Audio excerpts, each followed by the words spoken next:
Hello, all, and welcome to this evening's beer review, or this afternoon. It's on the cusp of the evening, I guess so, because it's about 9 minutes until 6 o'clock.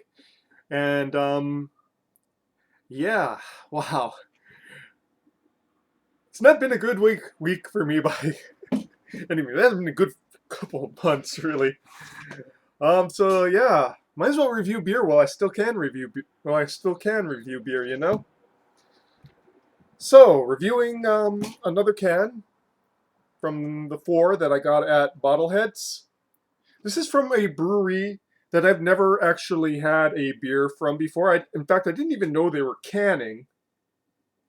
I thought they were pretty much a you go over, you can fill a growler, or you can have a few pints.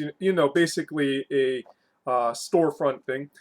And this is brew pub thing. Sorry, I had very little sleep last night and the night before and the night before. But yeah, so this is from Howzit Brewing. I've never had a beer from them before. They put out quite a few beers, but they put them out in small quantities. I'm not sure if they have like flagships or if they're constantly rotating their beers. But they are one of the small breweries located in Kakaako, which is probably like the center of craft brewing in Hawaii. There's about, depending on how you define it, because some of them aren't beer breweries, so some of them are cider houses and whatnot. There are about 4 to 5 craft brewers in the small urban area of Honolulu and neighborhood, and it's kind of gentrifying a gentrifying former light industrial district. And interestingly, it still has a lot of it hasn't completely transitioned over. So um, you'll be walking along, you'll see some frou-frou boutiques, and then you'll see like an old like tofu factory or auto body shop, and then there'll be like a incredibly expensive like housing thing there. So it's like how all things are done in Hawaii, kind of slapdash and, as they say here in Hawaii, hamajang. So this particular brewery is located in one of those old buildings. Um, I'm not sure if it was like an industrial or a storefront building, but yeah, how's it brewing? And yeah, this is called Yam Slam, and it has ube yam. Ube, if you, for those who don't know, is the purple yam, most popular in the Philippines, becoming quite popular around the world. It it is something I profoundly enjoy, and here's a very ironic thing. It comes from the Philippines. I'm part Filipino. We never had ube when I was like at family gatherings. I don't know why. Maybe it just wasn't part of like you know the culinary heritage of my mom's side of the family. But yeah, when I finally discovered it when I was older, oh boy, did I love it though. It's uh, it's kind of like sweet potato, with a little bit more of a rustic aspect to it. Um, it's hard to describe. It's probably closest in flavor to like Okinawan sweet potato, but it's actually not sweet potato. It's a yam, those big long things. And it's best known by being very, very purple. It's one of the it's no food dye added. It's just an incredibly purple fruit once you go and open it up. So yeah, I've already yammered on for like 5 minutes because of I have trouble focusing when I'm tired. So 5.1 ABV, style is cream ale, and the hops are, it just says yes. I like that. I like that. Hops? Yes.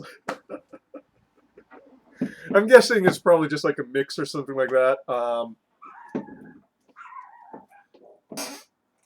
So yeah, let's just go and pour this one out since it's already 5 minutes in and I haven't even reviewed the beer yet.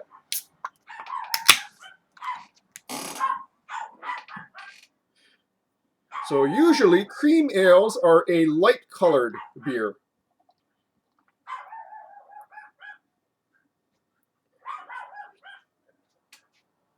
Uh-oh, uh-oh, uh-oh.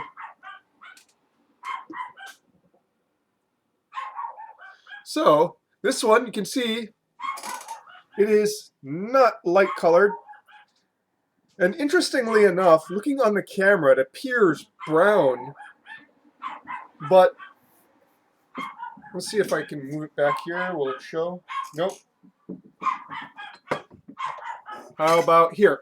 Do I shine the light up? No, it actually is looking even less. So by my eyes, it's sort of an amber purple color with a lightly violet head. And you can see the light violet head here. That it is frothy and foamy. Please ignore the dogs. Frothy and foamy. Oh, interesting. So it definitely has that cream ale sort of smell to it. Bready malts, kind of indistinct topping. But you definitely get the ube there. Oh, no, that's maybe the light. Yeah, it looks a little bit more purple in the dark. Light does pass through it, though. Yeah. So, anyways,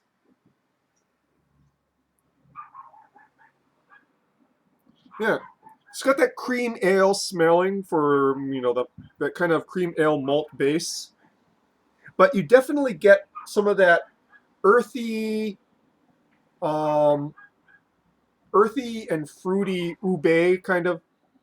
Well, not really fruity, but a light earthiness. It's not as heavy an earthiness as some other kinds of root tuber adjuncts. But yeah, almost like a creaminess. It goes well with the creaminess because ube, one of the popular uses for ube is ice cream. So yeah. Okay, let's go and bring it up to the camera here. Okay. So pretty interesting smell. Not complex, but it definitely has that ube smell, and it melds well with the beer base. Okay, onto the palate.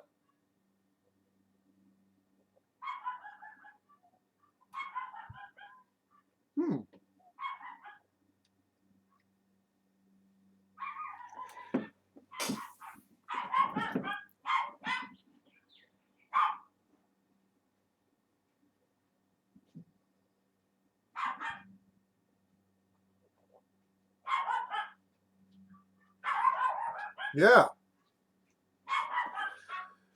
So basically, there is a strong top note of ube there.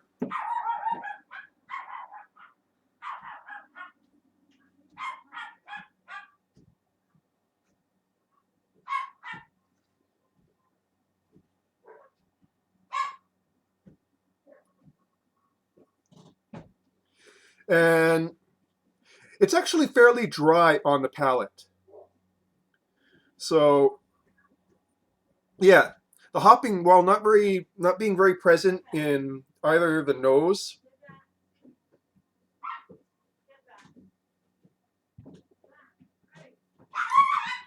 is definitely strong in the midst to finish.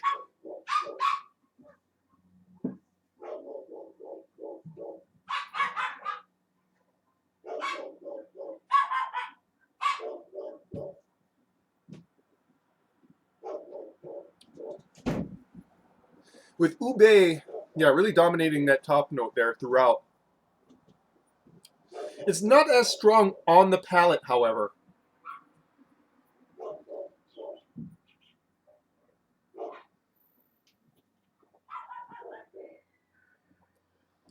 Just a very subtle earthiness in the mids.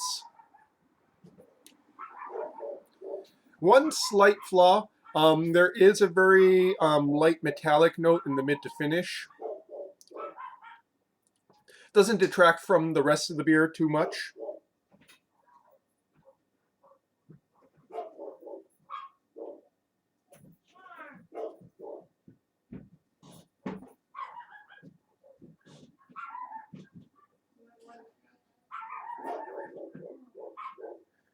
Yeah, and there's a very light sweetness,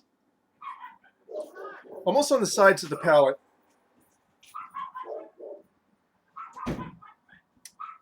You know, well balanced by the hot bitterness.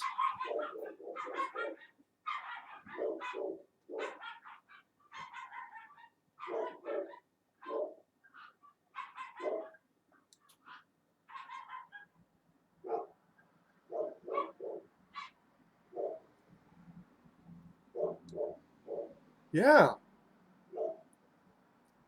you know, this is.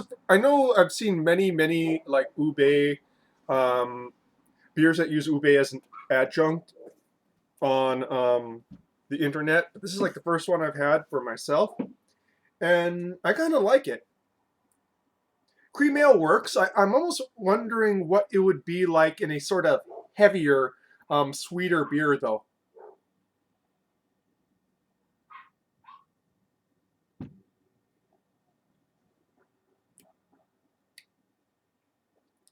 As it warms up, it's getting more and more sweet. Again, relative to the original starting position, it's not like dessert sweet or even like plain ube sweet.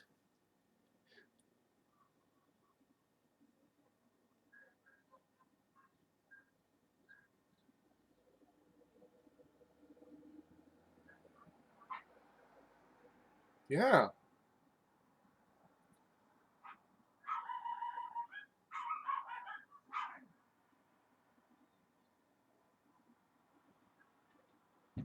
As it warms up too, more of that ube earthiness is coming out in the nose as well.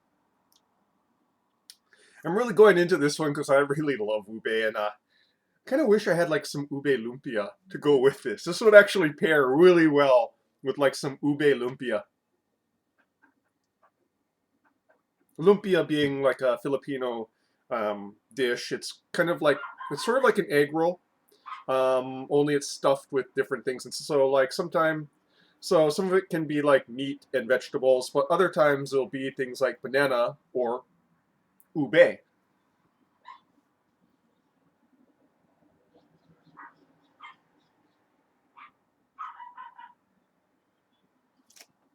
Oh wait, yeah, I didn't mention it, but it almost like has a comic art like luchador here. Yeah. So no age date on this. So I have no idea how old this can is. It doesn't. So I'm not sure how what the freshness is, but it's okay for now. But sorry, I'm laughing again. I just like the fact that they put like where they put like the information here. It literally says hops. Yes.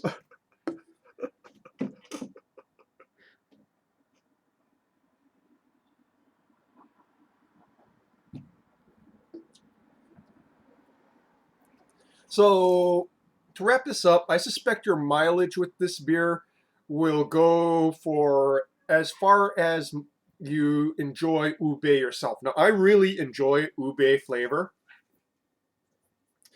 This is definitely not dominated by it. It's well balanced with the cream ale base, but at the same time, I think ube is a little bit like it can be polarizing a little bit for people who've never had it before. I don't know why because it's so much like sweet potato or yams, but and there's something about that more rustic aspect to it that turns people off.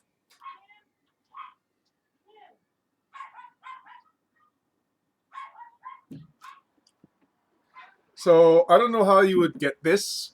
I got it from Bottleheads.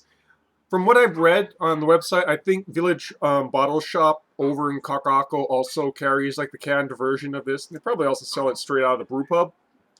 But yeah, definitely give this one a shot if you like ube, that is. And that, folks, is your beer review for this evening. Cheers.